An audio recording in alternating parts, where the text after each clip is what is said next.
میرے ہتھے میں جو برکت رکھ اگر میرے ہاتھ دعا واسطے اٹھن ابو ہریرہ دی اماں مسلمان تھی وجے عمر ابن خطاب عزت اسلام بنتے آ وجے اگر میں اپنے ہتھے دی انگل دا اشارہ درخت دے کرام زمین کو چیت سلامی کرن آ وجے پتھر دے اشارہ تھیوے صلاۃ و سلام پڑھن پہ وجے اگر آسمان دی طرف میری انگل دا اشارہ تھیوے چند دو ٹکڑے تھی وجے خالی پیالے وچ میرا پانچ انگلیاں ونجن پانچ انگلے وچ پانی دے پانچ چشمے جاری تھی ونجن اللہ نے پوچھا ہوئے محبوب میں تورے قدمے وچ کیسی برکت رکھا محبوب نے عرض کیتا ہوئے میرے قدمے چھو کمال رکھ اگر مکہ وچ لگن مکرمہ بن وجے مدینہ وچ لگن منورہ بن وجے حلیمہ دی گود وچ لگن برکت دا گھر بن وجے حلیمہ دی اونٹی تے لگن تیز رفتار بن وجے صدیق اکبر دے کندھے تے لگن ساری کائنات دے مسلماناں دا سردار بن وجے عائشہ دے حجرے وچ لگن جنت دا باغ بن وجے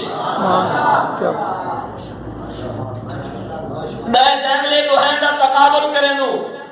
ساکو جلوس کتھے نظر نہیں آمدا اے مجلسہ نظر آمدن اے تقریب نظر آمدی ہے محض تقریب لہدا اما عائشہ رضی اللہ تعالی عنہ بیٹھن اما عائشہ فرمینن لوگو لنا شمسن بل اللہ فاک شمسن شمسی خیر من شمس السبا لوگو ایک دنیا والے کا سورج ہے ایک میں عائشہ دا سورج ہے ان الشمس تطلع بعد الفجر دنیا والے کا سورج فجر کے بعد طلوع ہے لیکن دنیا والے دے سورج کو زوال بھی ہے دنیا والے دے سورج کو شام بھی ہے دنیا والے دے سورج کو غروب بھی ہے لیکن جڑا میں عائشہ دا سورج ہے وہ شام پہ نہیں ہے